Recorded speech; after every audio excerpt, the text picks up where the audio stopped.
How do you like that fun intro? Welcome to this video. Once again, we are on the PR test server, bringing you some of the most interesting news for Crossout in a very long time, at least if you ask me. The patch 0.12 is just around the corner, and I've been given a very unique opportunity to actually showcase all of the new stuff to you guys. So that is what we're gonna do today. I wanna just go ahead and actually remove my face cam here, so you know, just there we go. I am now gone out of the picture, which will make life just a little bit easier as we check all of this, because there's a lot of stuff and I don't want the face cam to be blocking as you guys see this and as we go through all of the stuff that we have here. So basically, the most important and the most sort of specific, or what do you say, the biggest deal with this patch is right out here.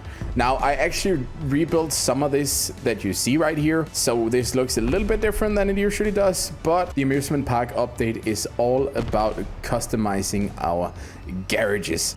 This is the pre-built garage that you get when you load the standard garage, none of the paid garages. This is sort of the stuff that you get at the moment.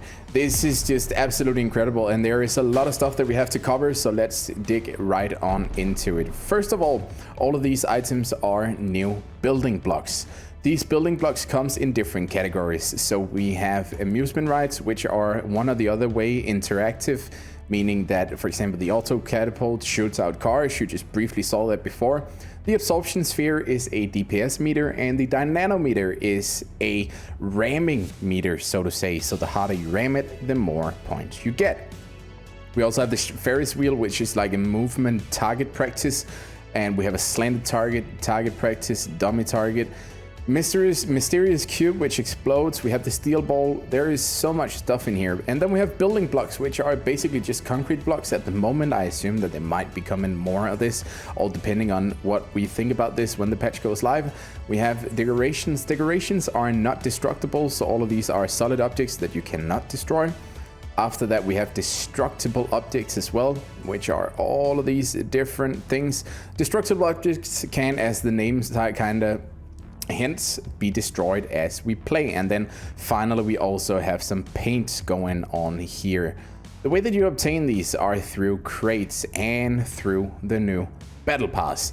Now, the Battle Pass is the latest addition to the game. This Battle Pass does not bring a bunch of new gameplay items, but it brings a bunch of new things that we can use in our garage. This Battle Pass is also mostly focused on that, so there won't be a lot of new items for when you're fighting, but I do really think that we should value the amount of new things are coming to the game here.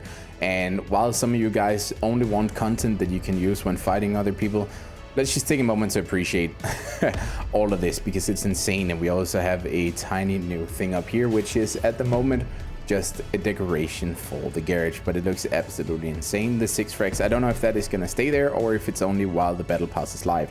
The Battle Pass is live for 60 days just below, so around 2 months we'll see this Battle Pass fall, meaning that it will end in around November. So probably can expect this to run until Christmas, and then we get a Christmas thingy. Now, if you are sitting here and already wondering, well, can I only pick this up if I use the Battle Pass? Well, no, you can also craft all of the items. So if you go into factions and buildings, here we have a workbench only dedicated to crafting all of the different items that we can get here. The resources can be obtained by scrapping all of the items that you don't want. So if I take this one, I can salvage and I'll get 10 since it's just a white item. On the other hand, if I take something like this and I salvage it, there we go, we get 300. So these items you can just keep on getting, because with the release of this patch, we'll get new weekly missions, and these weekly missions will provide you with crates, so playing the game will always get you crates. This will also continue after the Battle Pass. Building with this new thing here is actually super simple. Let's just go into here again. As of right now, I'm on the test server. The build menu itself is not here yet, the building, so we do have to click an item in order to get in here. But once you do, we can see right here that we have a designated area where we can build in. So we have to just sort of establish the parameters here, which is just about over to the house and then all the way down there, and we have sort of a square here where we can build. The limitations to how much we can build is defined by the range points. Each item have different amounts of range points, as you can see right here, where concrete basic blocks only have 1, so we can put down 1,000 of those theoretically. We have containers with 4, cars 6, 7, 8 points, I believe. Yeah. Then something like this with 7, these attractions 10, and the auto cannon and all that stuff is also 10. I do believe that we can actually put down multiple of these, so we can have just an absolute bunch of cannons shooting out cars in case that is what we want. The system, no, we cannot, because we can only have 2. But the system basically works like this. So the area is defined by an invisible skybox, and within that you can pretty much put things down however you like. This is a very nice and easy to work with system. At the moment, the only blocks that we can successfully stack are concrete blocks. These connect to each other.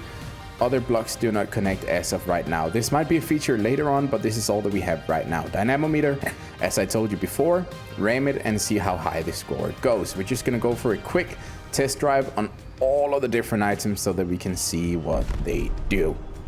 Now, first of all, gonna ram into that one, 823, because we rammed it. And as you can see, some of these parts are also destructible. Just want to show you that something like this is destructible as well. And in general, we just have a bunch of destructible items. This is the DPS meter. Let's just shoot at it. There we go. I am at the moment using the new cluster missile, and that is about it. Also, we have the car launching thing over here. As you can see, these shoots out cars. Bam, I made these collide into each other. You can place them however you would like.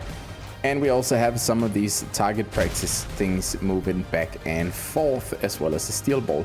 So this is just an example garage that is left for us as we join the game here, but there will be possibilities to remove all of this and build your own one from scratch, and only your own imaginations sort of set the limit, as well as the boundaries for the building area. There's a lot of information to go through here, so I apologize if I do speak quite quickly, but there is so much to go through and I kind of want to squeeze it into not too long of a video.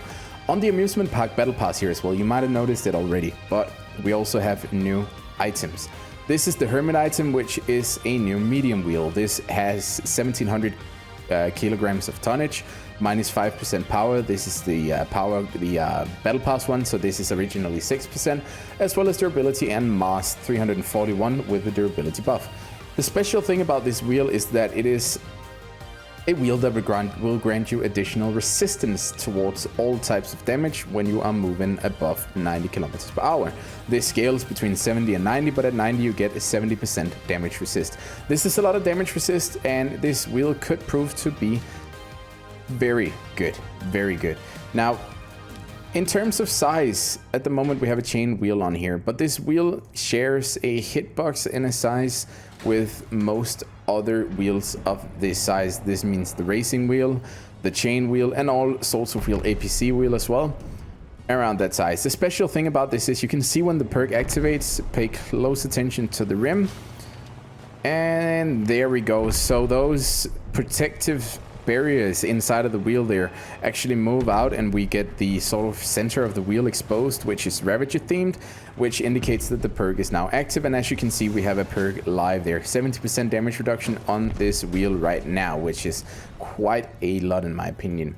This is an epic wheel, and it is not the size of the Bigfoot, which I know most of you guys have been speculating about. At level 7 you will get the non-steering version, and at level 16 you will get the blueprint medium wheel, so the blueprint for it. And in here you can also see that we have a bunch of different items. We're starting off with a ball and just a bit of basic items, then we're moving on to get more and more containers, test vehicles, and all this sort of stuff. Later on, we will also be getting the steering hermit, and after that, the crafting for it. So, as I said before, these are mostly based on things that we can use to build our garage.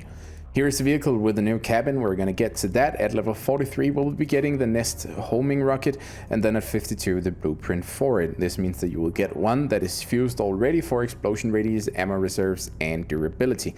These are the stats of the Nest, and here is the higher better quality look at it. Repeatedly locking onto targets occurs 33% faster. So each time that you lock onto a target, the next one locks quicker. Moving on over here, we will now get the Beholder at level 61. Here it is. This is the new legendary cabin, which brings one of two functionalities. If the invisibility module is not installed, the cabin performs its function. Active time 5 seconds, cooldown 23. This means that if you have a vehicle that does not have a cloak, well, then this cabin will give you a 5-second cloak. If the invisibility module is installed though, then the cabin enhances its effect. Decloaking occurs with a delay after taking damage. This cabin is minus mass plus power, so it's going to be a fast cabin and a pretty nice fusion in my opinion. The cabin is a medium cabin with decent stats, 5,400 kilograms tonnage, 12,500 mass limit. And moving on the blueprint here, we can see that we get the Beholder at level 70, the blueprint for it, and at level 74 we get the Ferris wheel. 75 is the builder's container, and every subsequent level after this will give you another crate. So if you get to level 100, well, then you get 25 bonus crates. This is nice for the people who level up their blueprint beyond what is otherwise considered the max. But with this patch, and we cannot just leave that be, we have gotten a couple of new items. I have no idea why I just deleted that blueprint right there. So we're just gonna go ahead and slap some hermit wheels onto this thing. And come on, there we go, perfect. And remove all of this stuff because I want to show you guys the new cabin and see what it can do. So I'm gonna take away all of this, and we're gonna take away that one, and then we should have room for the new cabin. So there it is, the Beholder. Put that one in there, remove this, remove that, just remove all of this, grab one of the new weapons here, which is the cluster, no, it's not the cluster missile, it is the nest. There we go. So let's put the nest in there. Now the nest has a bunch of different functionalities. I am just gonna bind it here to a different key. Basically what the nest does is that it locks onto a target, just as we know with the Pyre and the Hurricane. With this missile, if I hold down the button, I can just keep on holding it down, and each of these missiles will fire the longer that I hold it. If I just click it and hold it for a second there, as you can see, then it only fires the amount of missiles that has been locked onto the target. And as you can see there, after we've been locked onto this dude the first time, then locking onto him again gives us much faster reload, because compared to this one, you can see how much slower they open. It can fire a maximum of 6 rockets before it fires. And if we just fire onto here, you can see that the missile actually attaches to the build for a bit, and then it explodes. So it has a fuse, just like we know from, for example, the Phoenix. This also means, we have not been able to verify this on the PR test server yet, but potentially means that the missile can be sparked off, which renders it pretty much useless if the enemy has a spark. So that is something that we will have to test later on. The vehicle at the moment does not come with a police horn. It's just simply on here. Whoops. It comes with a horn like that. And there you can see, and let's listen to the engine of this vehicle as well.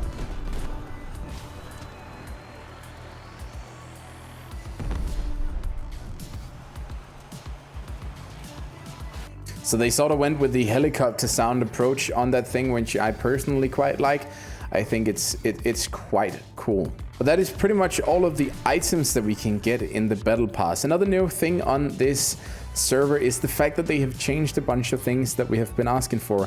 One of those things being horizontal mandrakes. Let's look up a horizontal mandrake here, and I'll show you exactly what they have done to change these. It is a change that has been asked for by a lot of people, so it's also a change that is being welcomed by a lot of people. But basically, when we have a mandrake here that is horizontal, what will happen when we try to shoot is, as you can see right now, it's normal, but if we go below a certain angle here, we get a warning sound, the aim turns red, and if we now shoot, we only shoot one gun. Not that overwhelming. So that is the change that they have proposed to this. I personally don't see a use for this at all anymore. You might argue that you can still play these at mid-range, but I feel like it's too big of a sacrifice to just hope that the enemy never gets close to you, because if they do, well, then that's what you get. Among other changes to existing paths, we also see a change to the cheetah. The cheetah has had an updated model here, looking really good. I am so excited for this one. Really nice to see that they are changing these tiny things that we have got going. And all in all, this is just a great patch. There's actually also a little bit of new content in this patch when it comes to the existing maps. With the introduction to more and more destructible environments, well, then it's also something that we will be seeing in maps. I'm gonna just load Bridge here, but do note that this is actually applicable to every single map that we have at the moment.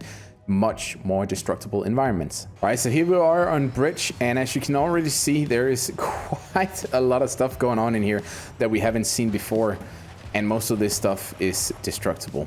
This is gonna make the experience so much more immersive whenever we play, to see that stuff can explode around you at any time. And yes, even these big towers can be taken down with ease. There we go. Poles taken down.